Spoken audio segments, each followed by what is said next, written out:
I'm loving the funky little shack. I've got my son and his two children living in this little shack now.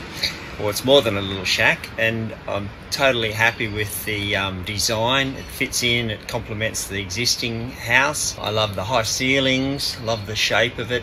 Really happy with the colour scheme and how it fits into the streetscape, how it fits in with the existing home. This is more than a prefab home. This is a really solid construction. I was on site every day and I saw the way it was constructed by the local builder, and I couldn't fault his workmanship at all. I think we've got an upmarket, small dwelling.